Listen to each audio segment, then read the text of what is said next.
نوجوان نے اپنے بوڑھے باپ کی شکایت رسول اللہ صلی اللہ علیہ وسلم سے کی اور آپ صلی اللہ علیہ وسلم نے اس کے باپ کو بلوایا اور وہ بوڑھا باپ راستے میں دل ہی دل میں کچھ اشعار کہتا ہوا آیا۔ اللہ نے سیدنا جبریل کے ذریعے رسول اللہ صلی اللہ علیہ وسلم کو پیغام بھیجا کہ اے حبیب صلی اللہ علیہ وسلم، اس باپ بیٹے کا معاملہ بعد میں سنیے گا، پہلے اس سے وہ اشعار سنیں جو یہ کہتا ہوا آیا ہے۔ جب اس بوڑھے نے آپ صلی اللہ علیہ وسلم کو اشعار سنائے تو رسول اللہ صلی اللہ علیہ وسلم اتنا روئے کہ آپ کی داڑھی مبارک تر ہو گئی۔ یہ کیا ماجرا ہے اور ان اشعار میں ایسا کیا تھا جنہیں سن کر رسول اللہ صلی اللہ علیہ وسلم بھی رو پڑے؟ آئیے سنتے ہیں۔ الحمدللہ رب العالمین وصلی اللہ علی سیدنا محمد وعلی آلہ وصحبہ وسلم اجمعین۔ ایک شخص رسول اللہ صلی اللہ علیہ وسلم کی خدمت میں حاضر ہوا اور اس نے اپنے بوڑھے باپ کی شکایت کی۔ یا رسول اللہ صلی اللہ علیہ وسلم، میرا باپ مجھ سے پوچھتا نہیں اور میرا مال خرچ کر دیتا ہے۔ آپ صلی اللہ علیہ وسلم نے اس کے باپ کو بلوایا۔ جب اس کو پتہ چلا کہ میرے بیٹے نے رسول اللہ صلی اللہ علیہ وسلم سے میری شکایت کی ہے تو وہ دل میں رنجیدہ ہوا اور انتہائی دکھی ہوا اور اسی کیفیت میں رسول اللہ صلی اللہ علیہ وسلم کی بارگاہ میں حاضری کے لیے چل پڑا۔ چونکہ عرب کی گھٹی میں شاعری تھی تو راستے میں دل ہی دل میں کچھ اشعار پڑھتے ہوئے پہنچا۔ ادھر دربار رسالت مآب صلی اللہ علیہ وسلم میں پہنچنے سے پہلے سیدنا جبریل علیہ السلام آپ صلی اللہ علیہ وسلم کی خدمت میں حاضر ہوئے اور عرض کیا، یا رسول اللہ صلی اللہ علیہ وسلم، اللہ تعالیٰ نے فرمایا ہے کہ اس کا معاملہ بعد میں سنیے گا، پہلے اس سے وہ اشعار سنیں جو یہ دل میں کہتا ہوا آ رہا تھا۔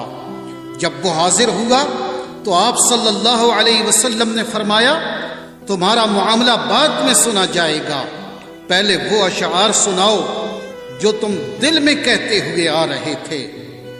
وہ آخر صحابی رسول تھا، یہ سن کر رونے لگا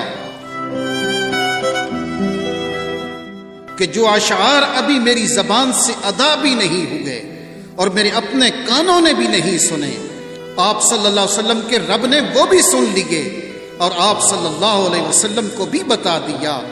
آپ نے ارشاد فرمایا، وہ کیا اشعار تھے ہمیں بھی سناؤ۔ اس صحابی نے اشعار پڑھنا شروع کیے جنہیں سن کر پتہ چلتا ہے کہ وہ کس قدر جذباتی کیفیت اور دکھی دل کے ساتھ دل میں ادا کیے ہیں۔ ان اشعار کا اردو ترجمہ یہ ہے، اے میرے بیٹے، جس دن تو پیدا ہوا ہماری محنت کے دن اسی وقت سے شروع ہو گئے تھے۔ تم روتے تھے تو ہم سو نہیں سکتے تھے، تم کھاتے نہیں تھے تو ہم بھی کھا نہیں سکتے تھے، تم بیمار ہو جاتے تو تجھے اٹھا کر ہم مارے مارے پھرتے تھے، کبھی کسی طبیب کے پاس تو کبھی کسی طبیب کے پاس کہ تجھے کچھ ہو نہ جائے، کہیں تم مر نہ جاؤ، حالانکہ موت الگ چیز ہے اور بیماری اور چیز ہے۔ پھر تمہیں گرمی سے بچانے کے لیے میں دن رات کام کرتا رہا کہ میرے بیٹے کو ٹھنڈی چھاؤں مل جائے، تجھے سردی سے بچانے کے لیے میں نے بھاری بھرکم پتھر اٹھائے کہ میرے بیٹے کو ٹھنڈ نہ لگے۔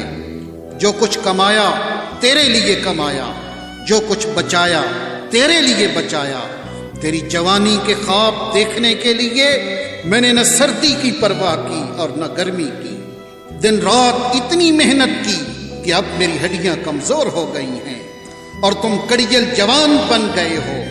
پھر مجھ پر خزاں نے ڈیرے ڈال لیے، لیکن تیرے اوپر بہار آ گئی، میں جھک گیا اور تم سیدھے ہو گئے۔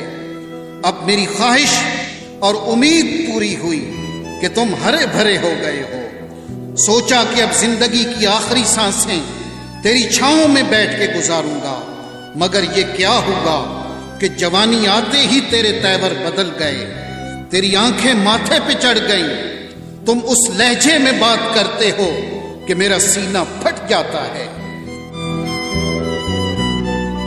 اس انداز سے تو کوئی اپنے نوکر سے بھی بات نہیں کرتا، میں نے اپنی ساری امیدیں چھوڑ دیں اور سمجھ گیا کہ میں تیرا باپ نہیں نوکر ہوں۔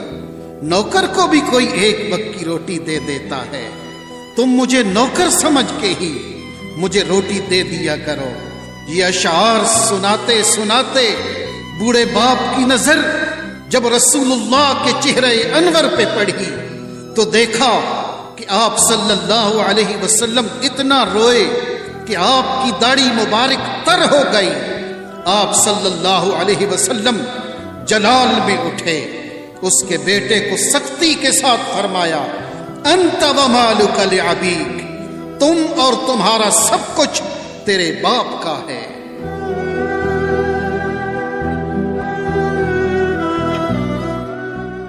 والدین کے ادب و احترام کا حکم اللہ رب العالمین نے دیا، وَقَضَىٰ رَبُّكَ أَلَّا تَعْبُدُوا إِلَّا إِيَّاهُ وَبِالْوَالِدَيْنِ إِحْسَانًا، اور آپ کے رب نے حکم فرمایا ہے کہ تم اللہ کے سوا کسی کی عبادت مت کرو اور والدین کے ساتھ حسن سلوک کیا کرو۔ إِمَّا يَبْلُغَنَّ عِندَكَ الْكِبَرَ أَحَدُهُمَا أَوْ كِلَاهُمَا، اگر تمہارے سامنے دونوں میں سے کوئی ایک یا دونوں بڑھاپے کو پہنچ جائیں، فَلَا تَقُلْ لَهُمَا أُفٍّ وَلَا تَنْهَرْهُمَا، تو انہیں اف بھی نہ کہنا اور انہیں جھڑکنا بھی نہیں۔ وَقُلْ لَهُمَا قَوْلًا كَرِيمًا، اور ان دونوں کے ساتھ بڑے ادب سے بات کیا کرو۔ وَاخْفِضْ لَهُمَا جَنَاحَ الذُّلِّ مِنَ الرَّحْمَةِ، اور ان دونوں کے لیے نرم دلی سے عاجزی و انکساری کے بازو جھکائے رکھو۔ وَقُلْ رَبِّ ارْحَمْهُمَا كَمَا رَبَّيَانِي صَغِيرًا، اور عرض کرتے رہو، اے میرے رب ان دونوں پر رحم فرما جیسا کہ انہوں نے بچپن میں مجھے پالا تھا۔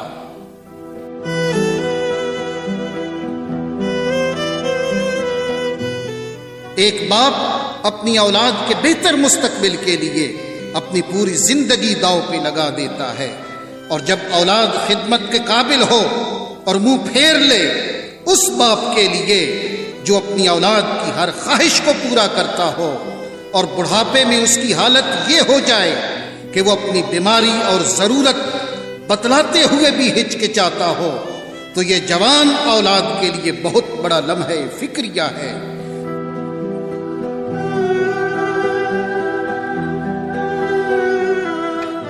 کیا یہ گھر گھر کی کہانی نہیں ہے؟ اپنے والدین کی خدمت کو بہت بڑی سعادت سمجھتے ہوئے رب کو راضی کریں، جیسا کہ نبی کریم صلی اللہ علیہ وسلم نے فرمایا، رب کی رضا والد کی رضا میں ہے اور رب کی ناراضگی والد کی ناراضگی میں ہے۔ تو اس لیے پیارے دوستو، یہی طریقہ برہانیہ کا مقصد ہے کہ ہم اپنے گھر اور اپنی معاشرتی زندگی کو خوبصورت بنائیں۔ سو آؤ معاشرے کو بہترین بنائیں، آؤ پیغام محبت گھر گھر پھیلائیں، آؤ اپنے وطن کو سجائیں، آؤ اسلام کو دوبارہ عظیم بنائیں۔